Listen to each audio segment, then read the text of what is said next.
The last reservation. Samantha had driven that highway a dozen times, but tonight, an old diner appeared where there had never been one before. Neon lights buzzed weakly. The sign read, "The Last Stop Cafe." Curious and starving, she pulled over. Inside, it was nearly empty except for a man in the corner, face hidden behind a newspaper. The waitress handed her a menu printed in faded ink. Every item had the same description underneath: a meal to remember, a price to forget. Samantha ordered coffee. It tasted wrong, bitter, metallic. She staggered to the bathroom, but when she looked into the mirror, her reflection wasn't her own anymore. It was smiling too much, watching her, waiting. Out front, the neon flickered, and the closed sign swung silently into place. The Last Watch. Private Eli Mercer was the last man posted at Outpost Gray along abandoned border fort. The others had been evacuated weeks ago, but the radio kept transmitting coordinates in a voice they swore was his. So he was ordered back. One final sweep. The fort was crumbling, buried in silence and dust. He moved room to room, whispering into the static, "This is Mercer. Outpost clear." But the radio crackled back. "Then who's still in the barracks?" He turned. A figure stood where there was none before, dressed in outdated uniform, face veiled by shadow. Mercer raised his weapon, but the figure saluted and vanished. The next morning, a patrol found the outpost empty. Only the radio remained, still repeating, "This is Private Eli Mercer. Standing watch." The Piper's Gift. It was carved from bone, old, yellowed, and warm to the touch. The antique shop owner simply called it the Piper's Gift. Eli couldn't resist. As a musician, the flute felt like it was made for him. That night, he played the flute by candlelight. The melody came unbidden, strange, lilting, not quite human. From outside, soft footsteps gathered. Not shoes, not paws. Hooves. Shapes formed at the window. Horns. Hollow eyes. Grinning mouths. He stopped playing. They didn't move. A whisper slid through the crack beneath the door. Finished the song. When police found the room days later, the flute lay broken. Eli was gone. Only the walls remained, etched with musical notes carved by fingernails. The final card. The old woman's fingers hovered over the velvet deck. 3 cards, she said. Past, present, future. Mara rolled her eyes but nodded. Just a party trick, she thought. The first card, the Tower. Upheaval, the reader whispered. A sudden, violent change. Mara's stomach sank. Last week's car crash flickered in her mind. The second card, the Moon. Secrets, deception, something hidden in your life. Her pulse quickened. No one knew she had lied to the police. No one. The final card, the reader paused. Her hand trembled. She turned it slowly. Death, but not the metaphorical kind. This card was different. The figure on the horse wore Mara's face. "You shouldn't have come," the woman said. "It followed you here." From behind Mara, a cold hand touched her shoulder, and a 4th card slid itself from the deck, blank. The lighthouse. The new keeper arrived just before dusk. The old man didn't speak much, just handed over the key and said, "Never let the light go out. Never." The first night was calm. Waves whispered. The beam swept the sea. At 2:13 a.m., the light flickered. He rushed up the stairs, heart pounding. Everything seemed normal. Then he looked out the window. On the rocks below stood a dozen people, soaked, still, staring up at him, their faces pale, eyes empty. The beam passed. They vanished. The second time the light flickered, they were closer. By morning, only the key remained. The lighthouse now lights itself. The puzzle room. It arrived in a plain cardboard box. No note, no return address, just an old wooden puzzle, its pieces carved with intricate symbols Lena didn't recognize. Curious, she began assembling it. The edges clicked together with unnatural ease, like the puzzle wanted to be solved. By the time she placed the final piece, the lights flickered. Her living room was gone. Now she stood in a vast chamber of stone, dimly lit by hanging lanterns. The puzzle lay at her feet, completed. On the far wall, a door. Above it, a message carved deep. Solve to leave. Fail to remain. Voices whispered from unseen corners. Each time she answered a riddle, the room shifted. The floor cracked. The ceiling creaked. Time passed strangely. Was it hours? Days? Eventually, she stopped trying. Her clothes tattered. Her voice hoarse. She sat beside the puzzle and waited. Somewhere far away, a new box arrived at a stranger's doorstep. Inside, an old wooden puzzle. The Screaming Field. During the third winter of the war, Company E was ordered to take Hill 47. No enemy fire, just silence. And snow, so thick it muffled even their thoughts. Halfway up, the screams began, not from bullets, but from the ground. The soldiers they'd buried last season were rising, eyes hollow, mouths locked in a permanent wail. Private Lorne froze. "We already cleared this hill," he whispered. Sergeant Vance didn't answer. He just opened fire again and again. At sunrise, the brass found the hill stacked with fresh corpses, all wearing Company E's uniforms. The enemy never made it to Hill 47. But Company E returned every night, screaming in the snow. The wreck. They found the ship drifting, cracked in half but still afloat. No name, no distress call, no crew. The rescue team boarded, boots echoing on soaked wood. Lifeboats untouched. Food half-eaten. Every door swung open like someone had fled in a hurry. In the captain's quarters, a logbook waited. The last entry. We heard singing beneath the hull. Then the radio crackled to life. A woman's voice, distant and melodic. "Come below." 2 crew members descended into the flooded lower decks. Only one came back up, smiling, eyes pale, voice not his own. He whispered, "It's not a wreck. It's a mouth." The Cabinet of Valor. In a fog-shrouded mansion lives a man known only as the Collector. He doesn't seek gold, only warriors. In his silent hall stands a towering cabinet of blackened oak. Inside, suits of armor, bloodied and worn, each belonging to a warrior who died defiant. But they're no trophies. Each still holds its owner's soul. Eyes glow behind visors. Gauntlets twitch. At night, you can hear the soft clink of shifting armor and muffled screams from within.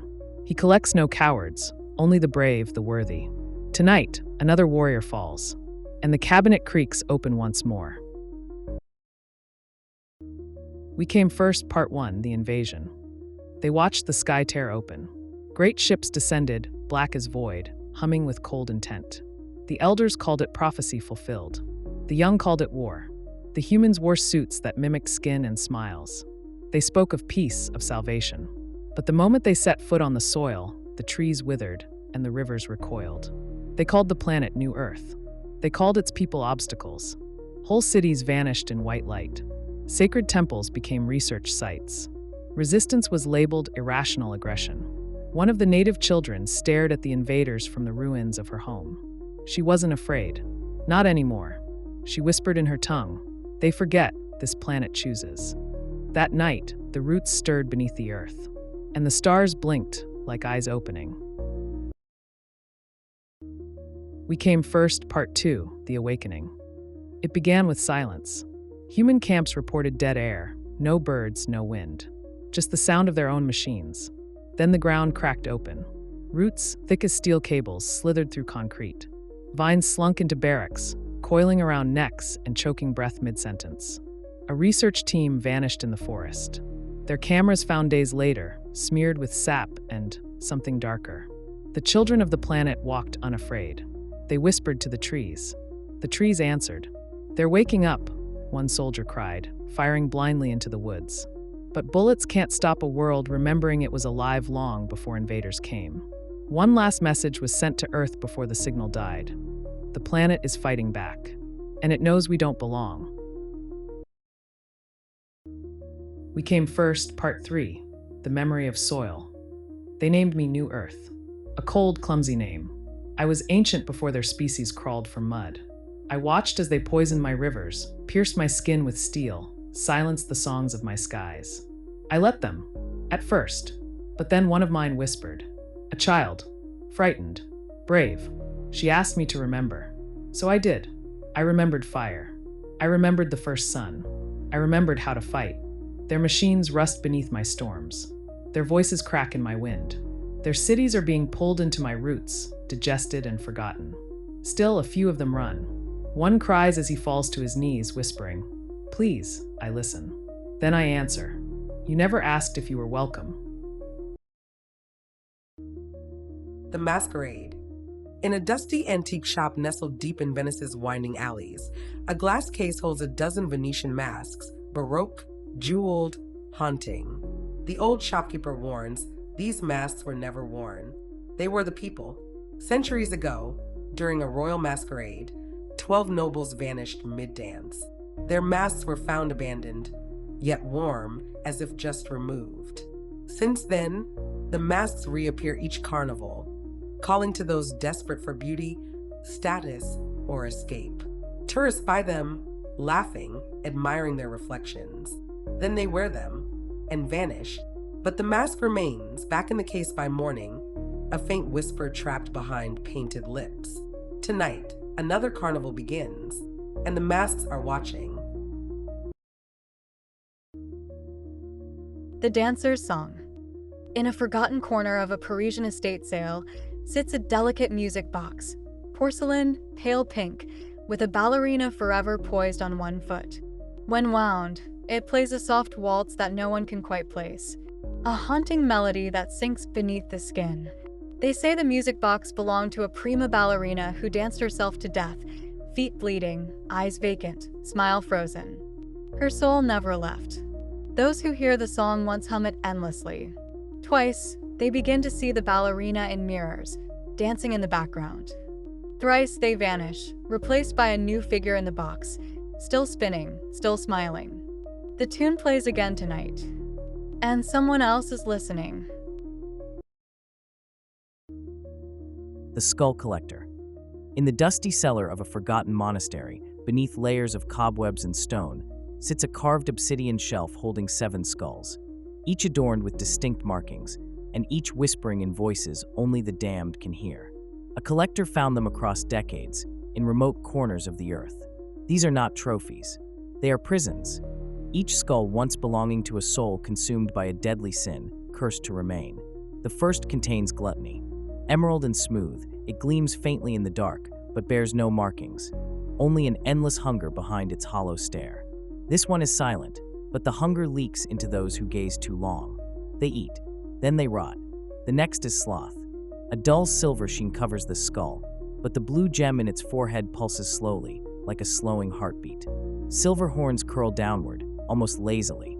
It radiates a heaviness, making even breath feel like a burden. Greed comes next. Gold fuses with black like wealth corrupted. The clear gem in its forehead sparkles endlessly, always reflecting something the viewer desires. Its golden horns curve sharply forward, ready to claim whatever lies ahead. Envy follows reluctantly. Vibrant violet, this skull has 2 shimmering gems embedded above its brow, uneven, like mismatched eyes. The shallow indent atop, it seems made to receive something it lacks. It watches the others, jealous of every gem, every gleam. Then lust. Rose-tinted bone with flushed red undertones, adorned with a large pink gem that catches the light like a wink. Its golden horns arch elegantly, like a lover's beckon. It hums sweet melodies, soft, irresistible, and always fatal. Pride lay beyond. Translucent bone threaded with golden veins, this skull gleams with painful beauty, though dimmer than the rest. The gem atop it glows like a crown, and the golden horns are polished to mirror shine. And finally wrath. Silver scorched with a pink tint, as if blood boiled beneath the metal. The gold horns twist violently upward, jagged and angry. It trembles subtly, as if forever moments away from exploding in a storm of fire and screams. The collector stood before the shelf for years, believing he was stronger than the objects he gathered, immune to their pull, superior. But tonight, he stared too long into the clear and gold skull. Pride seeped into his thoughts, telling him he was master of sin above it. He never felt the transformation, only the chill as his body crumbled and his soul sank into bone. The skull of pride, no longer muted in color but bright, now held his soul, and the collection is complete. The Blades remember. They found it deep beneath the hills of Wales, sealed in a stone chamber untouched by time. A round table, ancient and vast, with 11 swords laid atop it like sleeping beasts. Each blade bore a name: Gawain, Percival, Galahad, Lancelot, and one space at the head of the table empty. The archaeologists rejoiced. Camelot, they whispered, proof of myth made real. But one by one, they began to dream. In each dream, they sat at the table. In each dream, they drew a sword. And when they woke, their hands bled. Invisible wounds traced their palms. One by one, they changed, speaking in old tongues, calling each other brother, weeping for forgotten battles. Until one night, the last among them placed a new sword in the final space. The table pulsed, the sword sang, and the knights rose again. But they are not what they once were. The last catch. The sun hadn't risen yet when Matteo pushed his boat from the shore, the Sea of Naples still and silver in the dawn hush. He cast his nets as he always did. Same stretch of water, same promise of fish. But something felt wrong. The birds were silent. The water warm, too warm. He glanced back at Pompeii. The city lights were faint, hazy, like a dream behind a veil of ash. By mid-morning, the nets were full, but so was the air, with an acrid smell he couldn't place. He turned the boat toward land. Only there was no city, no shouts from the market, no bustling harbor. Pompeii was gone. Everything was buried. Gray mounds where villas once stood. The grand amphitheater vanished. Figures frozen in ash, like sculptures reaching for help. He staggered through the silent streets, shouting for his wife, his son, anyone. But the only thing that answered was the distant rumble of the mountain. A shadow loomed above Vesuvius, spewing smoke into the sky. Time had slipped. He had gone fishing in the morning and returned to a city already buried in the past.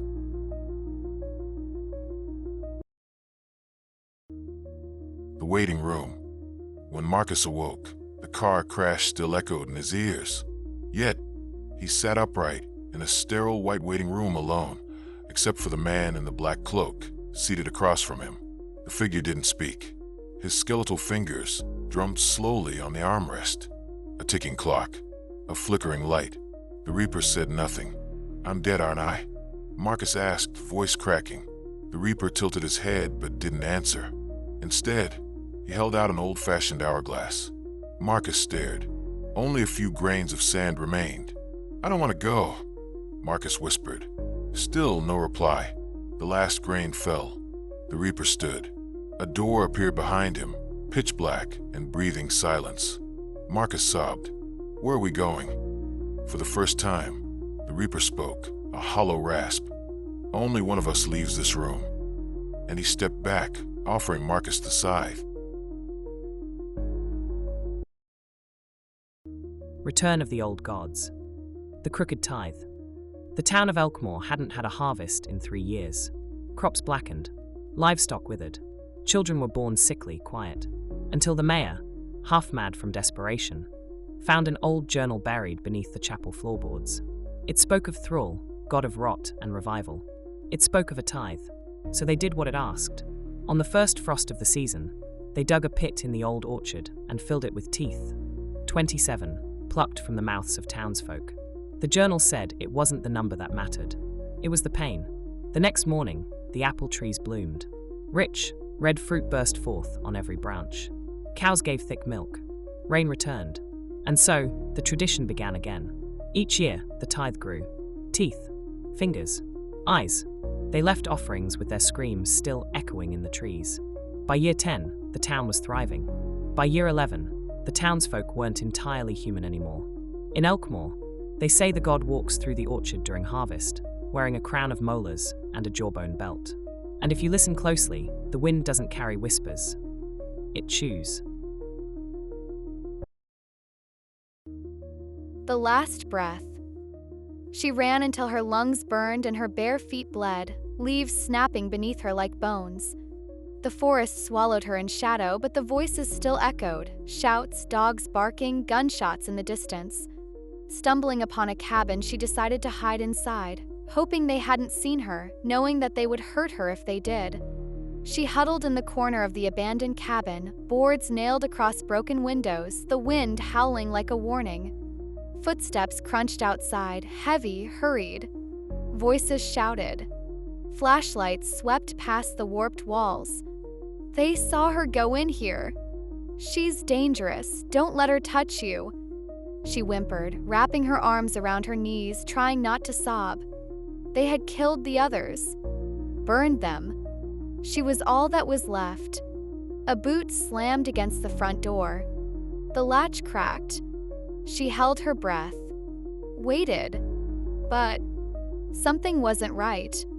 Her skin didn't sting from the cold anymore. Her heart wasn't racing. In fact, it wasn't beating at all. She glanced at her hand, grayed and stiff, fingernails blackening. Her eyes caught the reflection in a broken shard of glass on the floor. Sunken, hollow, wrong. The door burst open. Flashlights flared. There she is. She's turned. Look at her face. They raised their rifles. She smiled, wide and split-lipped. She remembered now. She wasn't the victim. She was the infection. And soon they would be running from her.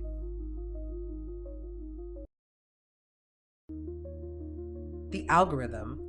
It started with angry comments, the kind that boiled blood and begged for replies. He wasn't famous, just another face ranting into the void. But each video he posted, each half-truth he screamed, the views grew. And so did something else. He didn't notice at first the way the screen flickered when he lied, how his reflection twitched independently in the monitor, or the whisper that repeated his words seconds after he said them. But he kept going. Every time he made someone furious, it watched. Every time a viewer replied in rage, it fed. He wasn't building a following. He was opening a gate. One night, he clicked upload, and the screen didn't go black. It went red. Dozens of faces filled the comments section, screaming, bleeding, contorting. And from behind the screen, something stepped out. Now his channel is still live, still posting, but he's not the one behind the camera anymore.